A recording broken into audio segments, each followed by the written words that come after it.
Në përëndim të malit të zi, ku natyra bashkon bukurinë e malit, detit edhe liçenit, shtrihet zona e anës së malit. Një vështrim në fshatrat e kësaj zone zbulon histori, kulturë dhe një mënyrë jetese që ka mbijetuar për shekuj me radhë.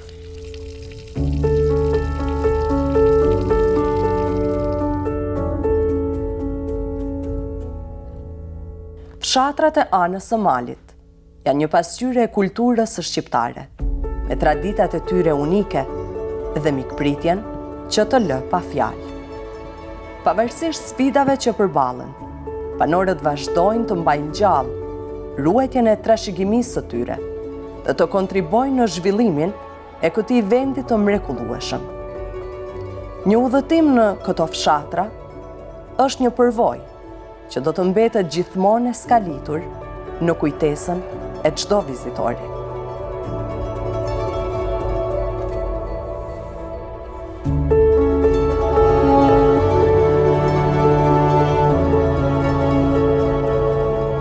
Pra jemi në zonën e anës së malit, e cila është një njësi gjeografike mjaft interesante dhe etno-kulturore e veçantë për nga aspektet historike, gjeografike, natyrore, aspektet e popullsisë, banorët e lashtë e saj e tjerë.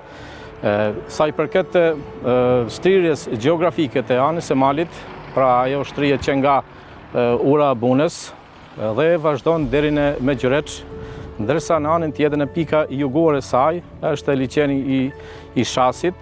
Këtu ndodhemi në Shtekvash, pra jemi diku në pikën më të lartë sa i përket zonës së anës së malit. Ana e malit ka një potencial të jashtëzakonshëm natyror, siç e shihni pra pamjet janë magjepse, ka një relief të themi kodrinor të alternuar me atë fushor, pra dihet që ka dhe potenciale të mëdha hidrografike, do të thoja. Është lumi Buna, përrejt si i Milles, i Kleznes, Megjëreçit, i cili kalon dhe derdhet pikërisht në liçenin e Shasit, por duke qenë në aspektin hidrografik, do të thoja se banorët e zonës së anës së malit çdo herë kanë qenë të interesuar për të themi për të gjetur atë burimin e jetesës, i cili gjithmonë ka qenë uji. Për këtë arsye veçohen disa burime natyrore ose gurra siç njihen, siç është ajo e Milles, gurra e Milles, e Kalimanit, krojet e Sumës, Kravarit, Rashtishes e tjerë e tjerë. Ndërsa sa i përket zonës fushore, pra mund të themi se kushtet për jetesë kanë qenë disi më të mira, sepse ka pasur mjaft puse. Pra njerëzit që në lashtësi, që në kohrat më të hershme kanë hapur puse duke gjetur të themi atë burimin kryesor të jetesës.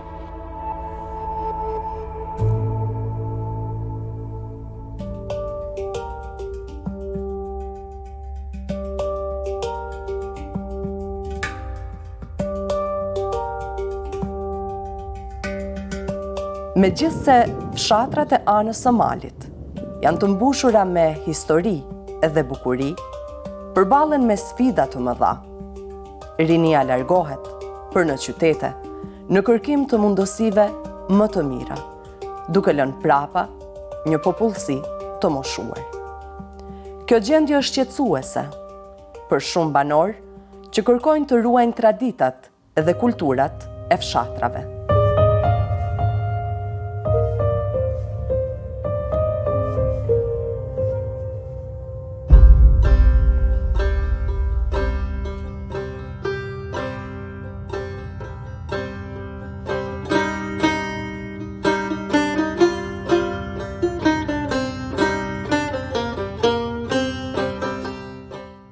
Mendoj se burimet kryesore, siç është uji, potencialet bujqësore, tokat e punueshme, tokat e cilat kanë dhënë çdo herë prodhim.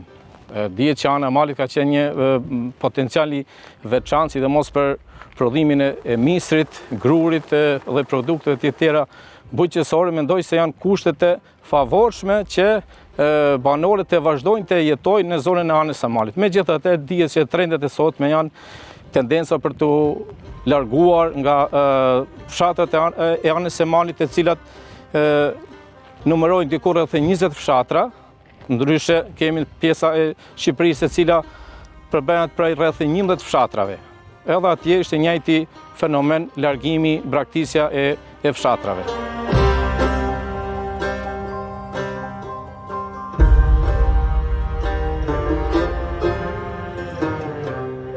Në zemër të anës së malit, ku natyra takon historinë, ndodhen burime ujore edhe kroje që flasin për një epokë të kaluar, por që mbajnë ende gjallë shpirtin e vendit. Çdo hap në këtë anë është një udhëtim nëpër kohë, ku uji, që dikur ishte jetik për jetën e banorëve, vazhdon të jetë simbol i kulturës dhe traditës.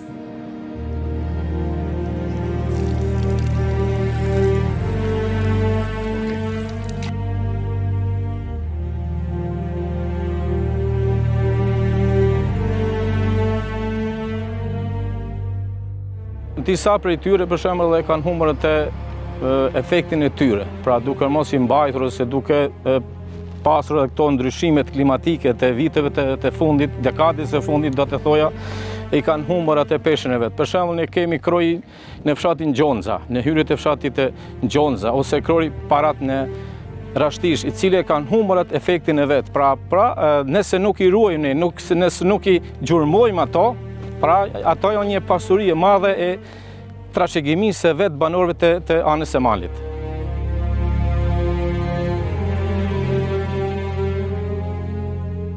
Në këtë zonë shtrihen kroje të vjetra edhe të bukura, që janë një nga atraksionet më të mahnitshme. Krojet e këtij vendi janë një pasqyrë e traditës edhe bujqësisë së banorëve dhe janë një pjesë e madhe e identitetit të tyre.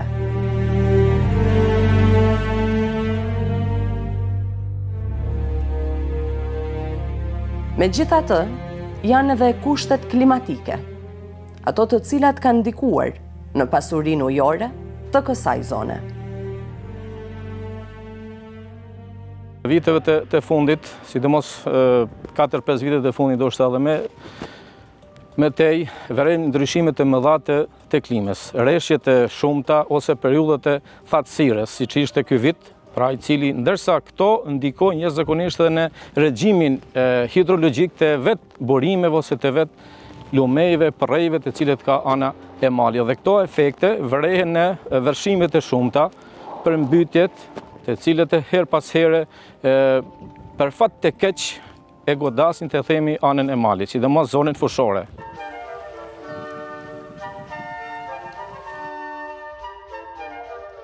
Krojet, ose burimet, siç quhen ndryshe, janë ndërtime që shërbejnë si një lidhje mes njeriut dhe natyrës. Ato janë ndërtuar me mjeshtëri, duke reflektuar stilin e jetesës së anamalazve, që me punën e tyre të palodhur, arritën të krijojnë të mira kolektive për to. Ndonë se sot, shumë prej tyre janë të ngulfatur në ndhe, në mbulesën e harresës, një numër i vogël, i mbijetuar, ka arritur të ruaj bukurinë dhe frymën e 2 shekujve të kaluar.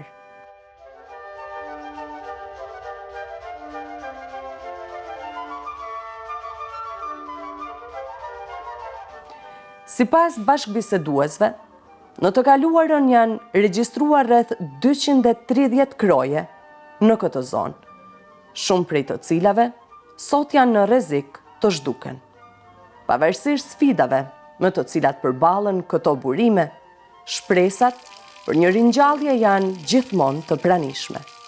Fillimisht, rruga na sjell në fshatin Rashtish, ku rrugët e ngushta dhe shtëpitë e bardha me çati të kuqe ngjallin një ndjenjë nostalgjie. Banorët të këtij fshati janë të njohur për mikpritjen e tyre. Ndalesa e parë në këtë fshat është e kroni i Curajve, për të cilin më shumë na foli një prej banorëve të kësaj zone.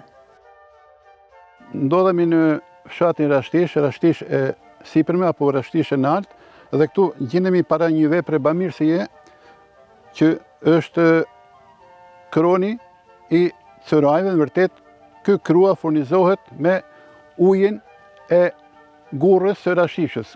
Borimi del disa qindra metra larg atje në verilinje të kësaj pike këtu dhe furnizon me ujë gjithë lagjen e Cërajve, po furnizon me ujë edhe tokat të cilat vaditen, sipas një rendi të caktuar, kurse e ka ndërtuar si vepër bamirësie një mërgjimtar nga fshati i Rashishës dhe tash i shërben për nevojat e fshatit tonë. Karakteristike veçante e këtij kroni këtu është që ky vjen nga gurra e Rashishës. Gurra është një borim shumë i madh, ka sasi më të madhe uji se sa një kru i thjeshtë. Pothuajse çdo mahall ka pasur kronin e vet. Shumë prej krojeve sot është vështirë që të jenë të prekshëm. Për vlen të cekët që në fshatin Rashtish, banorët kanë ruajtur këtë pasuri. Rashtisha hyn në radhën e atyne krojeve, në fakt atyne fshatrave në anë të malit në përgjithësi që ka më së shumti kroje. Ne kemi disa kroje këtu, vetëm në këtë pikë ku jemi na tashti, kemi gurrën e Rashtishës, pastaj kemi kronin e madh, pastaj kemi kronin e Mebrinjës dhe pastaj këtë anën tjetër kemi edhe disa kroje tjera. Gjithsesi krua ka atë historikun e tij dhe ka rëndësinë e tij, por ajo çfarë është parësore që duhet të thuhet në këtë moment është se pasja e ujit do të thotë pasjen e jetës në këtë anë. Dhe tashti mos të harrojmë që jemi në zonën e cila deri në vitet e 50-ta ky fshat ka pas një ekonomi të fuqishme dhe të zhvilluar. Fakti tjetër që shpërthimi i këtyre ujrave që shpërthejnë në këtë zonë, ato krijojnë edhe një mikroklim sepse klima e ujit e rrit temperaturën.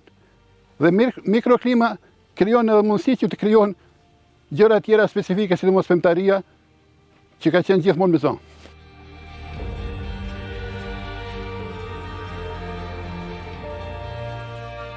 Përveç kronit të përmendur, aty afër gjendet edhe një krua tjetër, rëndësia të cilit, duke marrë parasysh përdorimin, ishte edhe më e madhe. Përveç përpije dhe ujitje, në këtë krua bëhej edhe larja ateshave. Aktualisht jemi te kroni i televe, si duket emrin e ka fituar nga mhalla e televe, që është në anën lindore të këtij kroni shumë pak, mbase 100 metra larg. Dhe ju vetë hetuat që uji është burimi i jetës, sepse falendëruar këtij kroni, kjo halla televe si e pati është në gjendje funksionale dhe njerëzit janë lidhur me këtë vend dhe nuk dëshirojnë të falshojnë këtë vend sepse janë të lidhur me jetën. E jeta është uji i këtij kroni. Rëndësia e këtij kroni është të e madhe, sa që e pa të rësyeshme që imami i fshatit Rashtish, pra hoxha i Rashtishës, që ka qenë një imam i nderuar, i kanë thënë Molla Sulejmani, ai vendosi që për fshatin e tij të ndërtoi këtë herjak si vepër bamirësie, dhe këtu shihet është i shkruar se kush e ndërtoi dhe në cilin vit. Pra, ky u ndërtua në vitin 1940. Dhe që atëherë u vendos edhe rregulli se si duhet të shfrytëzohet ky ujë nga pronarët e të gjitha tokave të cilat janë në këtë krua. Dhe uji ndahet me orë, fillohet për shembull ditën e Shëngjergjit të zënë dhe vazhdon deri kur të ketë nevojë. Dhe uji u nda sipas sasisë së tokave që janë, e jo sipas pronarëve, sepse kur ndahen vllaznik, kuptohet që nuk fitojnë të drejtën e ujit, sepse drejtën e ujit e ka toka. Dhe të gjitha këto toka që janë këtu e kanë emrin nënkroje, që do të thotë që janë nënkroje, pra nuk ka qenë vetëm një burim, po janë disa burime. Poshtë nënkrojeve quhen toka tjera që janë temulline. Temulline do të thotë temullini. Pra kuptojmë se në një të kaluar jo të largët, tu pas kanë qenë edhe mullik, me të cilat janë bluar ato drithat. E veçan tjetër e kësaj është vetë forma e këtij kroni që është ndërtuar e tregon edhe karakterin e vetë. Sepse këto dy kroje që dalin këtu bashkohen, ose të themi kalojnë derdhen në këtë bazen që i themi ne furdha. Kjo është furdha kroni. Zakonisht këtu të gjitha femrat e fshatit kanë ardhur dhe kanë larë teshat. Pra zakonisht kanë hyp këtu në këtë hurdhë dhe këtu me las kanë larë teshat. I kanë rrahë teshat dhe njëkohësisht kanë bërë edhe biseda të ndryshme që kanë të bëjnë me jetën. Ky kru është në funksion dhe që e marrin të gjithë banorët, e kuptohet që ka pas edhe ndërhyrje nga vetë banorët, dhe kjo është një vepër kështu bamirësie që tregon se njerëzit emocionalisht të paktën janë të lidhur me këtë vend.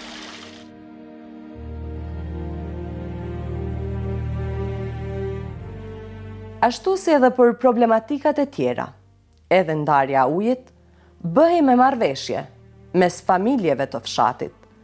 Në rast të mos pajtimeve, ekzistonin autoritetet, ato që bënin rolin e gjyqtarëve.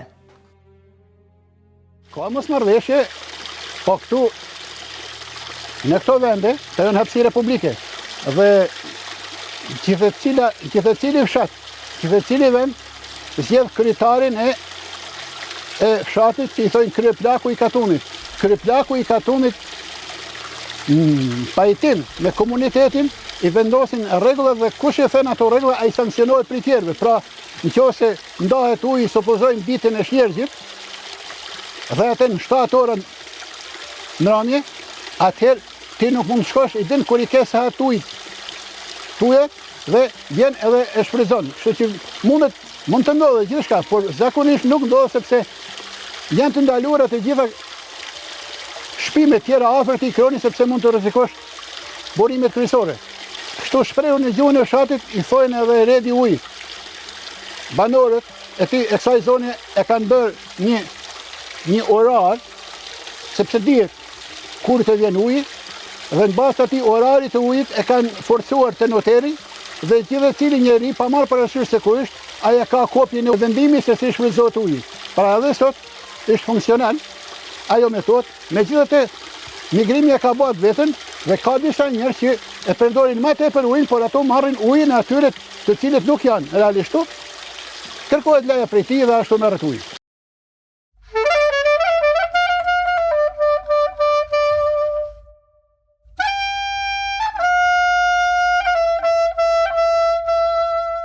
Largohemi nga Rashtisha për të vazhduar rrugën tonë në një fshat tjetër, aty pranë, i cili po ashtu përballet me problemin modern të largimit dhe plakjes së popullsisë.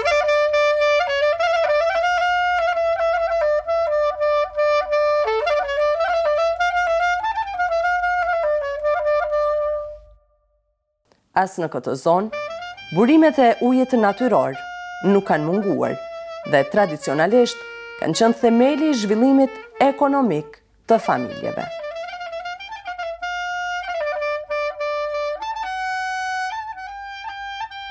Me këtë ujë vadisim edhe kimçat të kretë katuni, asetna. Me retë e kojnë, me sahat, lagin gjithë e cili në sahatin e vetë.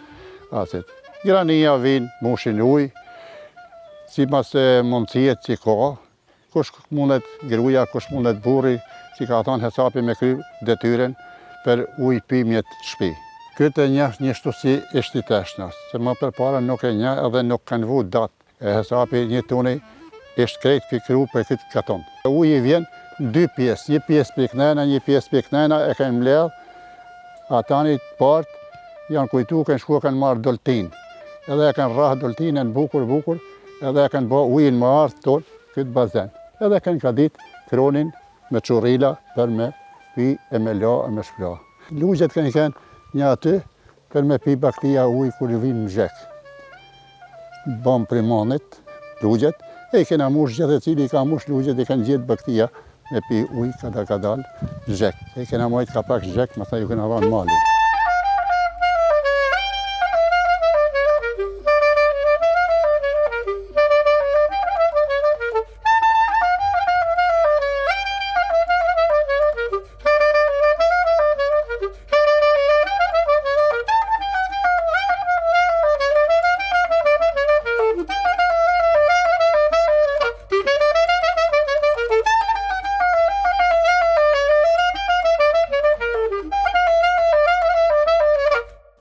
Mbartja e ujit nga burimi në shtëpi ka qenë një detyrë e vështirë dhe e mundimshme, pasi nuk ishte sisteme moderne të ujësjellësit.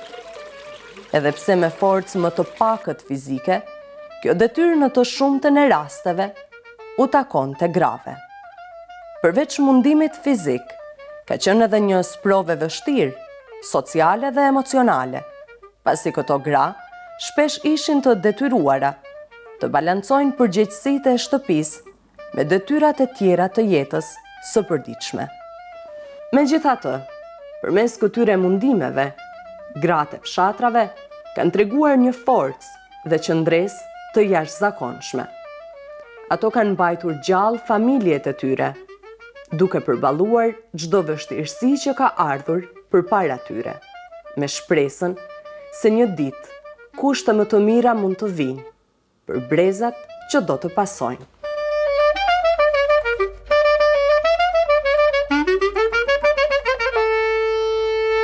Pavarësisht të gjitha sakrificave, ato kanë arritur të ruajnë shpirtin e familjes dhe të mbajnë gjallë traditat, duke dhënë shembullin e forcës dhe të qëndrueshmërisë që karakterizon gratë e fshatrave. Jeta ka kënë për para, si thojnë një gjans, grështaj në përdur, del me i la kanë kru, si thet, baju ishtu me krah, me majtë familjen, kena la teshat me dorë ishtu, i kena ishtu me lasi, kena rah, dhe me një takën kënë punë tonë atyra. Fine kena boj, kena palis teshat, i kena lakë i teshat, i kena palis, ate kena hell hinin, e kena u një kulloj se me kullu hinin, mase i kena lanë një 2-3 sahat. Atëri kena marrë, kena dali, kena lanë kru, se janë lanë gjithmonë një ashtu, me sapon janë lanë. Ka kënë lezet, se ka kënë mushë të thet me gjendë të panit, kanë levis. Gjinja, fmija, si me thonë të panit e, din ka kënë krunit të. Ata konë mosh vetëm gratë ujtë. Urat ja, gratë po, vajzat kanë mosh. Pejti kronit kena kujtime se si me të kazu si treja që kena kënë. Nishtë si më shajtesh, u veshim, delshim si pazar në kru këtone. Mushim uj, delshim e lashim. Kja është veshja, si me thonë ty, në përdarës më të atesha i kena vesh, ishto. Kur kena shku me korë grunë, i kena vesh. Kena korë kalamaq, prep, ku kena shku i kena vesh. Dashnia ka kënë ma male, e ma mirë, kanë shku njeni me tjetrin, si me thonë ty, janë mledhë grumull, ka kënë lezet tjetër, si thonë.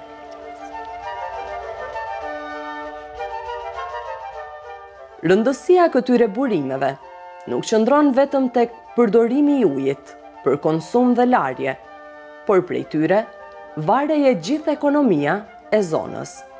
Mullinjt, të cilët tashmë nuk janë në funksion, shërbenin për bluarjen e grurit dhe të misrit, duke qenë vendimtar për mirëqenien e popullsisë vendase.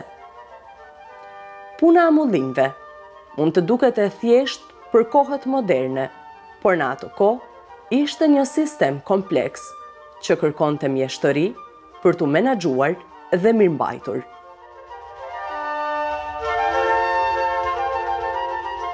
Ky është kroni më i madh që ka ujë.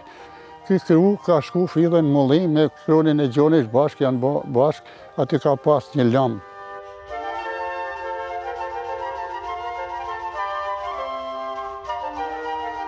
Ky ka kënë kosh i kalamoqit, to i qumë nëllë. Me atë ka kësit në për të ishtjallë guri për me lëshu kalamoqit. Tu ka kënë birusa gurit, ky guri ishtjallë e ka hel millin aty. Aty mësoj me atë lugen e ka mush thesin.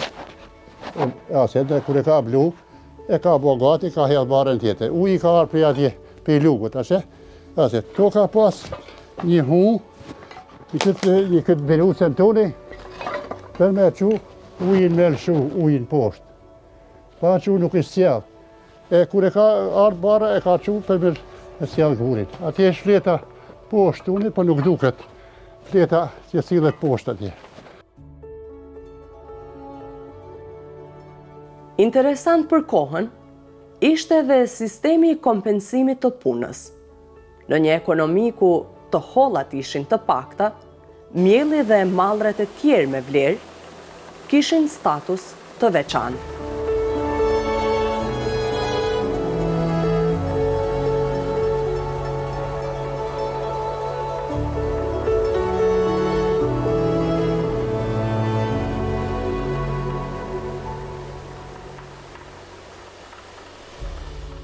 Ka marrë rujen, vënë ka marrë Kallamaq.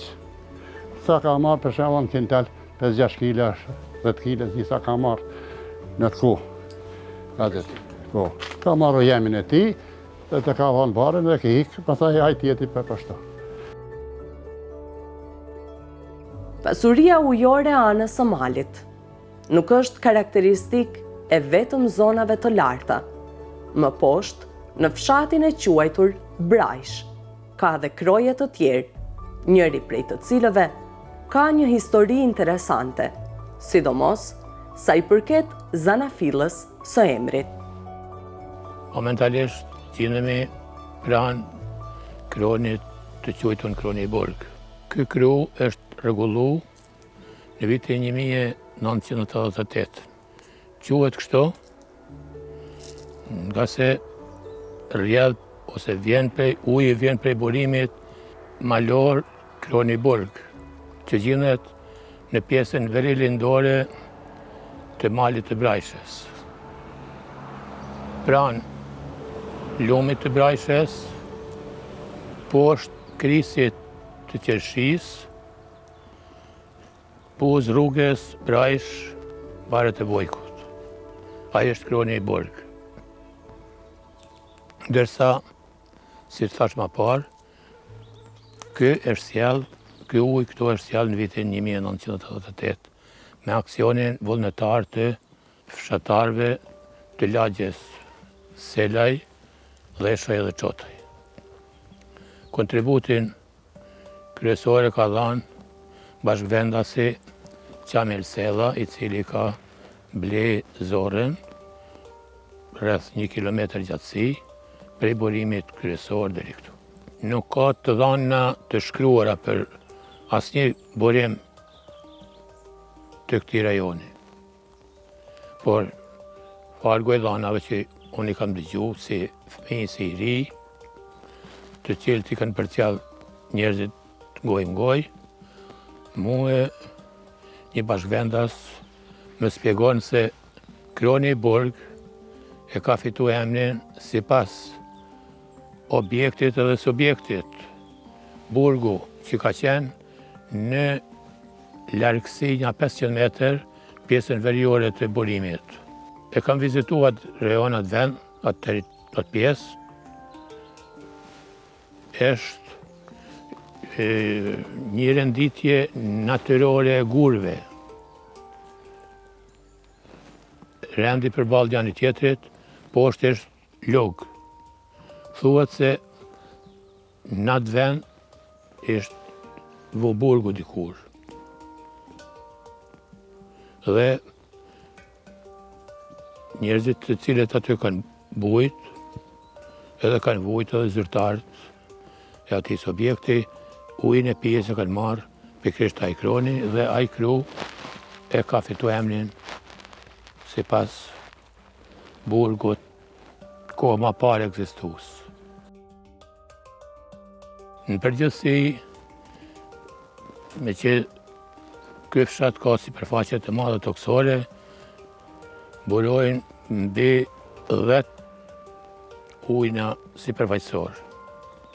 Kryesisht, burimet më të rëndësishme janë ato të cilët rrjedhin prej malit të Sumës. Mali i Sumës është ky pasnesh, ndryshe quhet edhe mali i Brajshës, sepse pjesa lindore e këtij mali i graviton këtij fshati. Ky mal paraqet rezervuarin kryesor të gjithë ujnave të kësaj treve.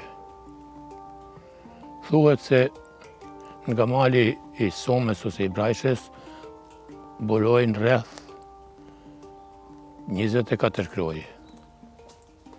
Nga ato unë i di me i numru një 12, në reonin e Brajshës edhe të Kosiqit, do kanë qenë funksional ma parë, do janë edhe tash në funksion, por fatkeqësisht uji i këtyne burimeve nuk ka shfrytzu si duhet, nuk është shfrytzu në mënyrë të organizuar në të mirën e banorëve të këtyne vendeve. Kroni i Burgut nuk është i vetmi. Janë edhe mjaft të tjerë në këtë zonë të cilën me kalimin e kohës e kanë humbur rëndësinë e vet, por që mbetën dëshmi të një jete mjaft të mundimshme për të siguruar mirëqenien e çdo familjeje. Në këtë drejtim, nuk kanë munguar edhe iniciativat drejtuar pushteteve të kohës për të ndikuar në investimet e nevojshme, një histori që po përsëritet edhe në kohët e tashme. Në vitet 70 me aksion vullnetar të bashkëvendaseve, të gjithë shtëpiat janë lidhë në ujësjellësin e kronit ose të burimit të qafshkamit. Ai është tash për tash burimi kryesor, i cili shfrytëzohet që nga viti 1933 fal angazhimit dhe kontributit të madh që ka dhënë ish kryetari i komunës së Kadërkollës, Tahir Ramo Çapriqi. Ai, në postin e kryetarit, në mbledhjen e funksionarëve të asaj kohe në Cetin, i shtron banit të Cetinës kërkesën në formë pyetje, kur do të angazhoheni me ndihmu këtij vendi me kontribut shtetëror.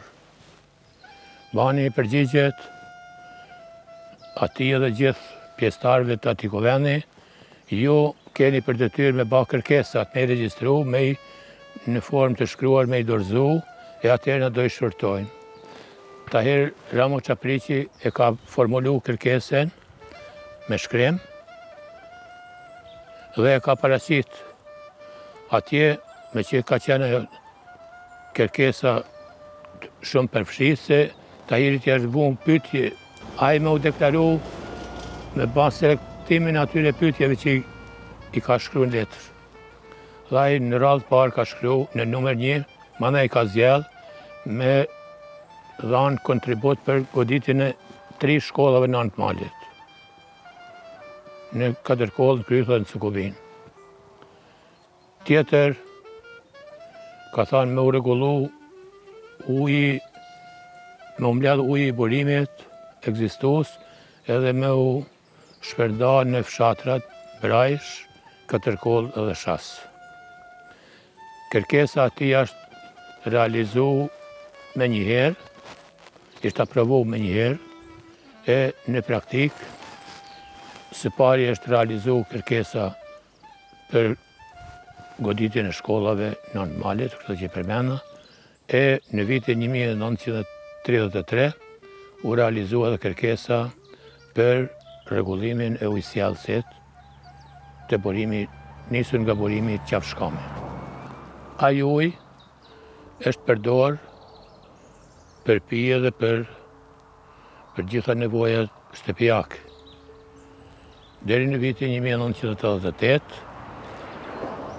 kur me aksion të qeverisjes lokale rregullohet burimi, rregullohet ujësjellësi nga Shtodri, ku çelen pusat dhe uji i atyre puseve vehet në ujësjellës për Anë të Malit dhe për Ulqin. Ai ujë është përzjedhur me ujin e qafshkamit dhe prej atëherë e tash nuk është në përdorim për pije. Pra uji qaf shkamit nuk përdoret për pije, nuk e përdoret kërkosh. Ashtu që banorët e këtyne fshatrave për pije furnizohen me ujë të milles që e marrin në kryth ose në kleze.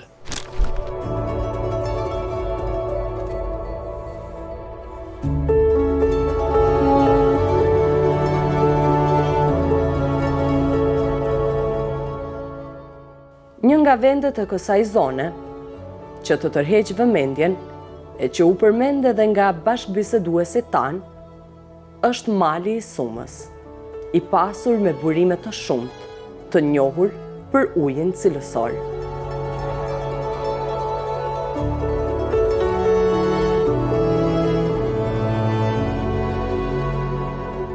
Uji i tyre ka inspiruar legjenda të shumta mbi shëndetin dhe lehtësinë që ofron për ata që e pinë.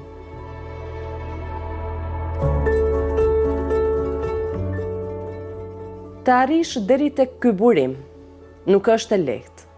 Megjithatë, vendasit dhe diaspora kanë kontribuar që rruga të jetë e qasshme dhe ajo çfarë gjetëm aty na mahniti.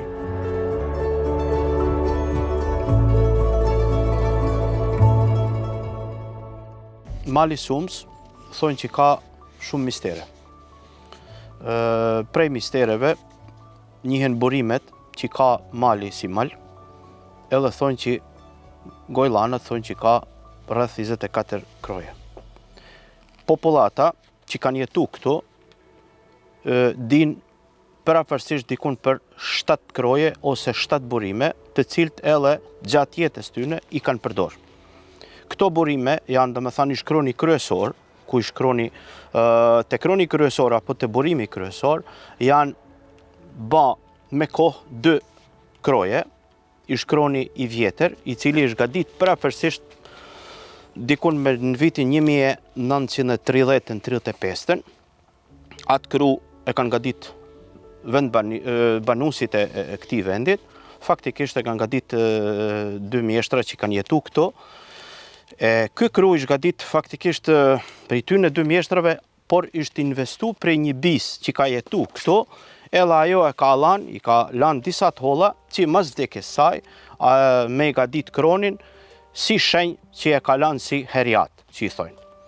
Këto mjeshtrat, si shenjë që e ka lan një gru apo femen, kur e kanë gadit kronin, te burimi ose te ku ishti gaditun burimi ku buron uji, aty e kanë vu edhe shenjen që janë gjit e femnes.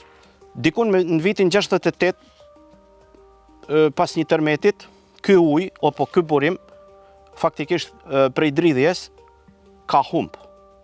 Ka mundësi ka humb krejt, apo nuk ka humb krejt, mirë po vendasit kanë vendosë që për me gjetë ujin, për nevojat tyne, atëheran ishdesh që me ecë pak ma nelt edhe me gjetë një burim tjetër. Faktikisht njaj burim, por burim që ka me pas ma tepër ujë. Edhe dikun paraparsisht 1969, vendasit e kanë rregullu pjesën nalt. Nëse duhet këto kroje që janë 7 paraparsisht gjithsejt, janë domethënë edhe kroni që kena thënë na, janë prej aty të namona pa thomi në anën e Brajshës, ishtë kroni Puqilash që i kena thënë na, ishtë kroni Kelç edhe kroni Burg. Këto janë njoft me kësi emnash, faktikisht ju kanë lanë vendasit, ku kanë dalë me rujt baktit, edhe këto janë njoft, dhe me thanë ju kanë lanë këto emna që nuk më në dikush me ditë sakë si ku tek, por i kanë marrë emnat kështu. Në anën tjetër, në këtë anë, faktikisht gjehet edhe kroni i Brajshës, që i thojnë kroni i Brajshës, por kroni i Brajshës faktikisht buron prej Malit Sumës. Në anën tjetër, ka ana e Krythës, apo ana e Zenelejve, janë edhe 2 kroje që njihen, dhe me thanë ish kroni Aval edhe kroni Ablik, ose Oblik. Për shkamin oblik, aty ishte edhe një shkam oblik, ku faktikisht ishte si streh, janë strehu edhe baktia. Gjindeni në fshatin Sumë, pra pikërisht te kroni i Moçem, i Sumës, në lartësinë bidetare 1.5 metra dhe në këtë kru, pra ishte furnizu fshati Sumë. Cilësia e tij uji është shumë i lartë pra ka një ftofje shumë të madhe, pra edhe në kohën e verës, ashtu edhe gjatë dimnit. Ky burim, deri në vitin, do më thanë, kur ishte tërmeti, 1979, e përdorshim në këtë vend. Mirë po mas tërmetit, erdhi deri te hupja e ujit, ku mas tërmetit, fshati, pra u organizu dhe bëme gërmimin dhe gjetjen e ujit në kronin e Mesipër. Pra këto ka një histori të gjatë, të cilet, pra si është ndërtu kë kru, që nanat në kohën e lashta bajshin ujë pra me bojlera, sepse nuk kishin pjesë tjera të cilet vim deri te bartja e ujit deri te shtëpiat, dhe ujit pikërisht u bajshin me bojlera. Pra është edhe vendi ku nanat tona i ndërkoheshin bojlerat, edhe është në këtë zonën këndena, pra bëhet u ndërkoheshin bojlerat, por edhe fëmijët të cilët nanat i ruajshin. Duhet të theksojmë që në kohët e lashta ishte edhe një sakrificë e madhe e nanave tona të cilat jepshin për këtë punë. Fatkeqësisht, largimi i popullsisë nga kjo zonë ka ndikuar që burimet në fjalë, por edhe qasja në to, të vështirësohet së tepërmi, për shkak të lënjes pasdore. Megjithatë, vitet e fundit ka pasur aksione që të bëhet diçka për të përmirësuar gjendjen. Kjo sidomos fal kontributit të diasporës.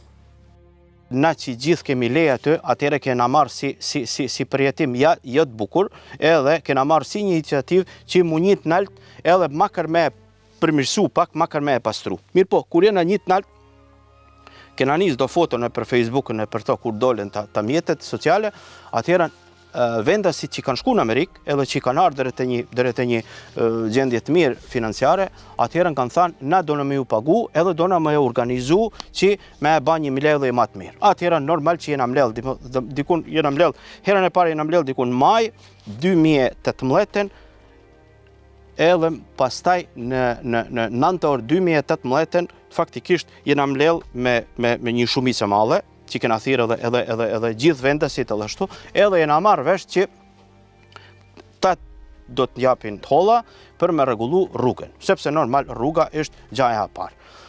Janë mbledh hollat, kena lanë edhe na diçka, kanë lanë edhe diçka edhe komuna, edhe komunalja ka lanë, edhe disa tjerë, edhe na kena nisë iniciativën. Burimi në fjalë është vetëm njëri prej të cilëve kanë ekzistuar në kohët e mëparshme. Me kalimin e kohës, e sidomos pas tërmetit të vitit 1979, një pjesë e tyre kanë humbur. Një karakteristike veçantë e tyre ishte se, edhe pse afër nga ana gjeografike, uji dallonte për nga shija dhe cilësia. Mali Sums është i pasunu me burime, të cilët thuhet se ky mal ka deri në 24 burime. Por është një gjë e veçantë ku asnjë burim nuk është ujë i njëjtë. Pra në zonën ku gjendemi tash, ky ujë është shumë i ftoftë, ndërsa tek burimet tjera është e pin ujin dhe del për një herë djers. Mirë por në burimet të cilët gjendet në pjesën e brajshës, pra të bazenet, ishtë furnizu edhe ana malit, ka një cilësi edhe i shumë të mirë, por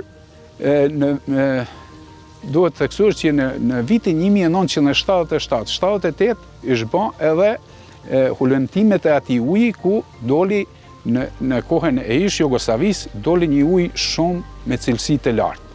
Edhe ai ujë ka qenë pra marrëveshja që të mblidhet edhe të merret një firmë prej Zagrebit. Mirë po, mbas që shteti Jugosllavis u u shkatru, atëherë edhe u nalen të plane. Mirë po, edhe aty është ban hupja e ujit, mas tërmetit, ku e njajta gjanë në nolli edhe me burimin e kronit tonë. Ku mas tërmetit e hup me burimin e ujit dhe mandej bame punimet në kronin e nartën, të cilët tani është duke e përdorur, edhe e kemi gjetë ujin edhe kemi, do me thonë, kemi vazhdu me atë. Falë kontributit të vendasve, që jetojnë në fshatrat përreth dhe atyre në diaspor, një prej burimeve është arritur që jo vetëm të ruhet, por edhe të rindërtohet, duke krijuar në këtë vend një oazë freskie. Pikërisht gjindhemi te kroni i cili funksionon tash për tash në fshatin Sumë. Pra, siç thame edhe më parë, ky ujë është i cilësisë më të lartë, ka një ftofje shumë të mirë, të madhe, edhe duhet të theksoj të gjithë dashamirët, apo të gjithë ata që vinë në Sumë, s'ka nevojë për frigidera. Vetëm ta myllin këtë ujin to, edhe t'i fusin pijet edhe i ka për 5 minuta të ftofta. Do me thanë, ky është një ujë mjaft i mirë, i cilësisë lartë si thaq, mund të pish deri shumë litra edhe mos të ketë fryrje barkut apo diçka tjetër. Paraardhësit tonë na kanë treguar që është edhe ujë shërues. Pra, ky mal është i pasuruar me burime mjaft të cilësisë lartë, ku në majën e malit ekziston edhe një shpellë e cila në gjatë gjithë kohës ka fryn pra në afërsi të saj, fryn pra edhe si fëmijë të cilët ku ngjitshim nalt në bisedoj për kohën e para tërmetit, ka pas një gjendësi më të madhe dhe e gjujshim gurin dhe e nishim që bite në ujë. Pra, bas disa gjasave, këtu ekziston një liqe, pra i ujit të cilet edhe të barimet i kemi sot. Suma ka pas deri 9 shtëpi, edhe këtu ka qenë deri shtëpia fundit, deri para 10 viteve ka jetu këto.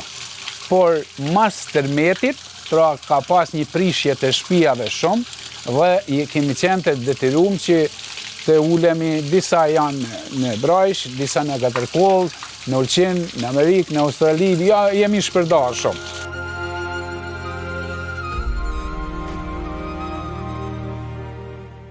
Edhe pse nga perspektiva e sotme, mund të duket e pabesueshme, Suma dikur kishte një rëndësi që i te i kalon të kufejt e saj. Edhe pse në një teren të vështirë, ajo ishte urlidhëse për një pjesë të madhe të fshatrave të asaj zone.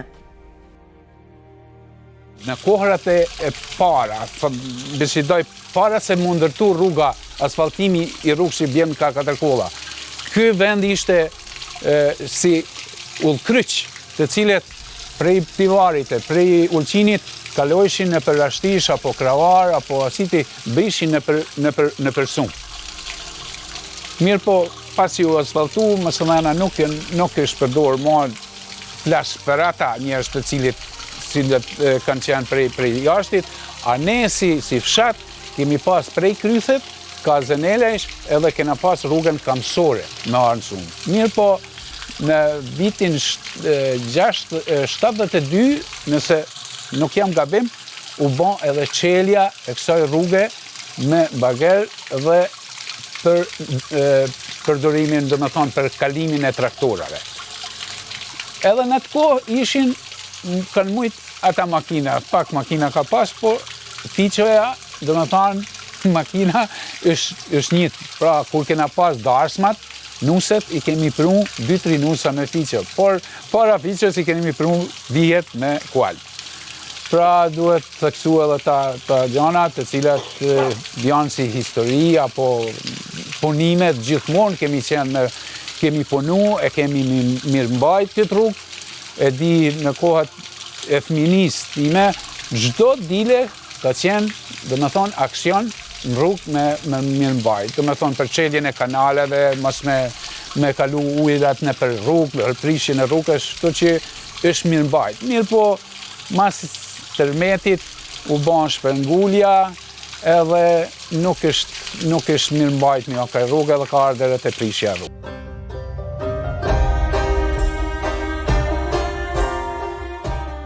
Burimet e ujit dhe krojet e anës së malit janë më shumë se thjesht struktura arkitektonike. Ato janë imazhe të përjetshme të kulturës dhe historisë së anamalasve. Përtej ujit, ato përmbajnë histori, legjenda dhe një trashëgimi të pasur. Burimet e natyrës janë më shumë se thjesht ujë që rrjedhin apo burime të pasura me jetë.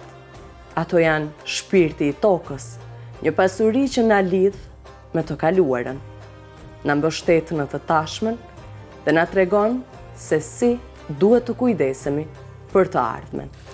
Çdo krua që shërben në tokë, çdo pikë ujë që lëviz nëpër shpella e male, flet me një gjuhë që e kuptojmë me shpirt, duke na kujtuar se jeta është një rrjedhë që kërkon kujdes edhe respekt.